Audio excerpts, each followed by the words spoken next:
Hello दोस्तों, मेरा नाम विशाल है। आज जो कहानी मैं आप लोगों के बीच लेके आया हूं वो कोई कहानी नहीं बल्कि मेरे ही स्कूल के मैडम के साथ घटी एक सच्ची घटना है। तो आप लोग वीडियो को पूरा लास्ट तक देखिएगा, तभी कहानी का आनंद मिल पाएगा। तो ज्यादा देर ना करते हुए वीडियो को शुरू करते हैं। शाम ढल रही थी, आसमान पूरा काला पड़ चुका था, जैसे किसी ने काले रंग की शीशी उड़ेल दी हो। शायद बारिश आने को बेकरार है। घिरा हुआ आसमान और ठंडी हवाएं राधा को बेहद पसंद थी। बारिश राधा के बदन में एक अजब सी सिहरन पैदा करती थी। राधा आईने के सामने पिछले आधे घंटे से बन सवर रही थी। बन सवर क्या, सजने की रिहर्सल कर रही थी। 3 बार तो साड़ियां चेंज कर चुकी थी। राधा को सजने संवरने का बहुत शौक था। आज उसे अपने स्कूल के प्रिंसिपल की बेटी की शादी में जाना था। राधा भी कॉलेज की अध्यापक थी, मगर दिखती कॉलेज स्टूडेंट जैसी थी। वो हमेशा खूबसूरत दिखना और खूबसूरत रहना चाहती थी। राधा अब तैयार होकर रवाना ही हो रही थी कि उसके नजर अखबार पर पड़ी। उसमें कोई नागर चौक की खबर थी। लिखा था कि नागर चौक नाम के एक छोटे से इलाके में बहुत सारी अजीबोगरीब घटनाएं घटी हैं। कितनी वारदातें हुई हैं, लूटमार, हत्या, अपहरण, बलात्कार, भूत प्रेत का साया, सभी घटनाएं वहीं घटी हैं। लोग वहां दिन के उजाले में भी जाने का साहस नहीं करते थे। ये खबर पढ़ते ही थोड़े समय के लिए राधा का चमकता चेहरा फीका पड़ गया। उसके चेहरे पर मानो हल्का खौफ मंडरा रहा हो। थोड़ी देर वो खामोश होकर वहीं खड़ी रही, मानो ये खबर उसके मन में घर कर गई हो। राधा की खामोशी प्रिंसिपल के फोन ने तोड़ी। राधा ने फोन उठाया और बातें करते वहां से कार में निकल गई। राधा को शादी में पहुंचने में कोई दिक्कत नहीं आई। राधा ने गाड़ी से बाहर निकलने से पहले एक बार फिर अपना चेहरा निखार लिया था। राधा का स्वागत हंसते चेहरों ने किया, मगर कुछ चेहरे ऐसे भी थे जिसने राधा को बुरी नीयत से देखा। वो चेहरे थे कॉलेज के बदमाश और कॉलेज ट्रस्टी के बिगड़े हुए लड़के। कॉलेज उन लड़कों को 5 पापी बुलाती थी। खैर, लड़कियों को छेड़ना, लड़कियों के साथ बदतमीजी करना, लड़ना झगड़ना, वो सब उन 5 का काम था, इसलिए कॉलेज उसे 5 पापी बुलाती थी। खैर, राधा भी उनकी हरकतों को भली भांति जानती थी, इसलिए उसको अनदेखा करके शादी में शामिल हो गई। नाच गाना, खाना पीना, गप्पे लड़ाने और विदाई में पता ही नहीं चला कि रात के 11 बज गए हैं। उसे घर पहुंचने में अभी उसे 2 घंटों का फासला तय करना था। राधा के पति नवीन का फोन आता रहा। हेलो राधा, कहां हो? नवीन ने कहा, मैं शादी में आई थी, पर बहुत देर हो गई है। बस मिसिस गुनीता के साथ अब निकल ही रही हूं। राधा ने बातें खत्म करके फोन रखा। राधा ने फटाफट से मिसिस अंकु को बाय किया और मिसिस गुनीता को ढूंढने लगी, मगर पता चला कि मिसिस गुनीता तो घर के लिए कब की रवाना हो चुकी है। राधा सोचने लगती है कि अब अकेली घर कैसे जाएगी। तभी अचानक से तेज बिजली कड़की। शायद थोड़े समय के बाद बारिश होने वाली है। उसने कोई परवाह करे बिना वहां से अकेली निकल पड़ी, मगर वो 5 पापी राधा की हर हरकत नजर रखे हुए थे। राधा ने बस थोड़ा सा ही फासला तय किया ही था कि बारिश की बूंदाबारी आने लगी। राधा मन ही मन सोच रही थी कि वो बारिश बंद होने का इंतजार करे या फिर आगे बढ़े। राधा को अपने घर जल्द ही पहुंचना था। वो सोच रही थी कि बारिश खुलने का इंतजार करे या यहां से निकले। उसने आगे बढ़ने का फैसला किया। राधा की कार थोड़ी आगे बढ़ी ही थी कि तेज बारिश शुरू हो गई। हमेशा राधा को सिहरन देने वाली बारिश की बूंदें आज बाधा बन रही थी। राधा बारिश की बूंदोबारी को चीरती आगे बढ़ रही थी। राधा का आगे बढ़ने का फैसला सही था, क्योंकि बारिश बंद हो चुकी थी। राधा हल्के मन से ड्राइव कर रही थी, मगर लगता है आज का दिन राधा के लिए सचमुच भारी था, क्योंकि सामने ट्रैफिक जाम था। गाड़ियों की लंबी लाइन लगी थी। किसी से पूछा तो पता चला कि भारी बारिश के चलते आगे का रास्ता पूरा ब्लॉक हो चुका है। जब तक रास्ता साफ नहीं होगा तब तक ट्रैफिक जाम रहेगा, और रास्ता साफ होने में सुबह भी हो सकती है। सुबह का नाम सुनते ही राधा की हवाइयां उड़ने लगी। तभी राधा देखती है कि कुछ गाड़ियां कच्ची सड़क की तरफ जा रही है। भैया, ये कच्ची सड़क कहां जाती है? राधा ने किसी से पूछा। ये कच्ची सड़क शहर जाती है बहन जी। राधा फिर से सोचने लगी कि वो रास्ता खुलने का इंतजार करे या फिर कच्चे रास्ते से जाए। उसने सोचा कि वो कब तक अकेली रास्ता साफ होने का इंतजार करेगी। वो भी कच्ची सड़क की तरफ जा रही गाड़ियां के साथ गाड़ी चलाकर शहर वाले रास्ते जा सकती है, इसलिए उसने वो कच्ची सड़क से घर जाने का फैसला किया। राधा आगे बढ़ तो रही थी, मगर खौफ अभी भी उसके सिर पर डर मंडरा रहा था, क्योंकि वो आगे चल रही गाड़ियां के सहारे जा रही थी, जैसे कोई दीपक की रोशनी लेकर अंधेरे से गुजर रहा हो। आगे चल। गाड़ियों की रफ्तार तेज होती है, वो सब राधा की कार से आगे बढ़ जाती है, और इतनी बढ़ जाती है कि वो सब कारें हेडलाइट के सहारे देखी जा सकती थी। राधा भी उन तक पहुंचने के लिए अपनी गाड़ी की स्पीड बढ़ाती है, मगर गाड़ी अचानक से बंद हो जाती है। गाड़ी बंद होते ही राधा बदहवास सी हो जाती है। वो वहां अकेली थी, आगे पीछे कोई नहीं था। आगे जाती गाड़ियां एक के बाद एक आंखों से ओझल हो रही थी। राधा अब बेचैन सी होने लगी थी, धड़कनें तेज चल रही थीं।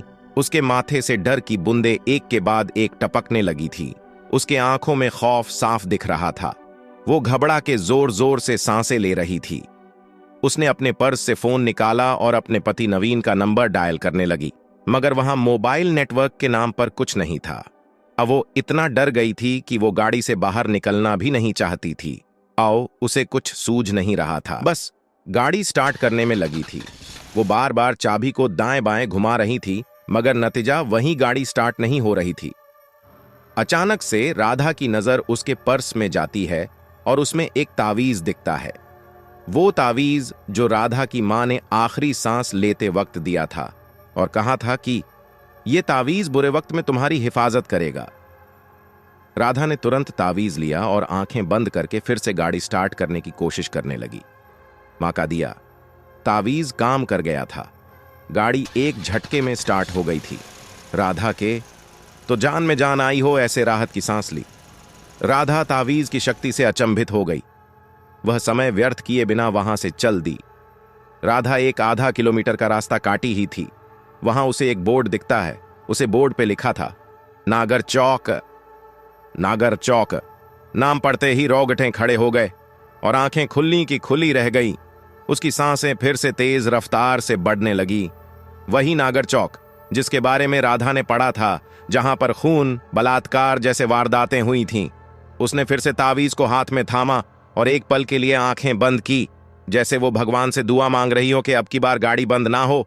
मगर ये क्या? राधा की कार नागर चौक के नाम के बोर्ड के ठीक सामने आकर रुक गई। राधा ने बाहर का नजारा देखा तो वो बेहद अंधेरा और डरावना था। जुगनू की टमटमाटी रोशनी के सिवा कुछ दिखाई नहीं दे रहा था। राधा ने फिर से तावीज उठाया और आंखें बंद करके भगवान का नाम लेती हुई गाड़ी स्टार्ट करने में जुट गई। गाड़ी के चाबी को दाईं बाईं घुमाकर उसकी उंगलियां तक थक गई थीं, मगर अब की बार गाड़ी शुरू होने का नाम ही नहीं ले रही थी। एक दो बार फोन भी लगाया, मगर वहां भी उसे नाकामयाबी मिली। वो इतनी डरी हुई थी कि गाड़ी से बाहर निकलने में भी उसके पैर कांप रहे थे। तभी उसे सामने कुछ दिखा।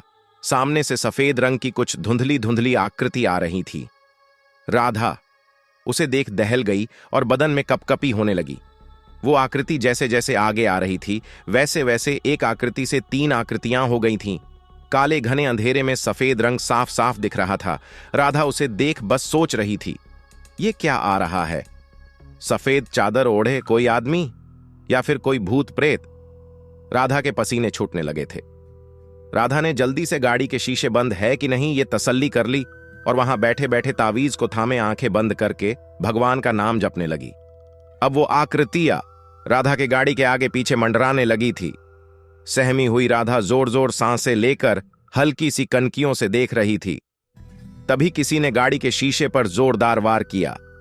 राधा उस तरफ देखी तो मालूम पड़ा कि वो गाड़ी के शीशे तोड़ने की कोशिश कर रहे थे। राधा घबरा के जोर जोर से चिल्लाने लगी, बचाओ बचाओ। राधा चिल्लाती रही और वो शीशे पर वार करते रहे और एक शीशा तोड़ दिया। शीशे टूटते ही राधा को कहीं से मदद मिल जाए, इसलिए वो जोर से चिल्लाने लगी, बचाओ, कोई मुझे बचाओ। किसी ने गाड़ी का दरवाजा खोल दिया और राधा का हाथ पकड़ के गाड़ी से एक झटके में बाहर फेंक दिया। राधा गाड़ी से बाहर गिरकर एक पत्थर से आ टकराई। राधा मानो अधमरी सी हो गई थी। उसने हिम्मत जुटाई और वहां से उठ खड़ी हो गई तो उसने देखा कि वहां 3 सफेद चादर ओढ़े 3 शख्स थे। वो तीनों के चेहरे काले, दहशत भरे और भयानक थे और सब हाथ में चाकू लेकर खड़े थे। राधा समझ गई कि ये सब लुटेरे हैं और बिना कुछ बोले राधा अपनी सोने चांदी के जेवर निकालने लगी। ये सब ले लो, मगर मुझे जाने दो, राधा ने बिलखते हुए उन लुटेरों से कहा। एक लुटेरे ने तुरंत राधा के हाथों से सब जेवर छीन लिए। राधा अभी भी बिलक बिलक कर बस रोए जा रही थी। ये सब तो हम लेंगे ही, मगर इतनी लूट काफी नहीं हमारे लिए। एक लुटेरे ने राधा के ऊपर हवस भरी नजर डालते कहा। राधा लुटेरों का इरादा समझ गई थी और एक सांस लेकर वहां से भागी।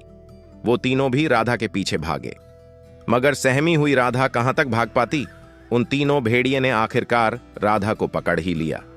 बचाओ बचाओ, राधा पूरी ताकत से चिल्लाई। यहां तुम्हें बचाने वाले कोई नहीं आएगा, चिल्लाओ जीतना, चिल्लाना हो उतना, एक लुटेरे ने हंसते हुए कहा। तभी एक लुटेरे पर पीछे से तेज वार होता है। वो लुटेरा वहीं ढेर हो जाता है। राधा को एक आशा की किरण दिखाई देती है। वो दोनों लुटेरे पीछे देखते हैं कि ये वार किसने किया। राधा भी उस तरफ देखती है जहां से वार हुआ था। वहां वो कॉलेज के 5 स्टूडेंट होते हैं, जिसे कॉलेज 5 पापी कह के बुलाती थी। वो 5 स्टूडेंट बचे 2 लुटेरे को पकड़ते हैं, उन्हें मार मार के बेहोश कर देते हैं।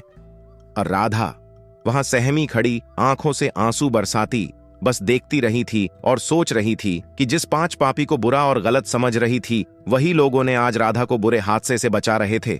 मैडम, हम बुरे हैं मगर इज्जत सबकी करते हैं, आप बेफिक्र होकर जाइए। ये दीपक आपको सुरक्षित घर तक छोड़ देगा और हम इन लुटेरों को पुलिस के हवाले कर देंगे। इन लोगों ने भूत प्रेत के नाम पर बहुत लूट मचा रखी थी, अब पुलिस इन्हें मजा चखाएगी। एक स्टूडेंट ने कहा। मुझे माफ कर देना, मैं तुम लोग को गलत समझ रही थी, मगर तुम। इनसे आगे राधा के मुंह से एक शब्द भी निकल नहीं पाए। राधा के आंसू ही थे जो सारी बातें बयां कर रहे थे।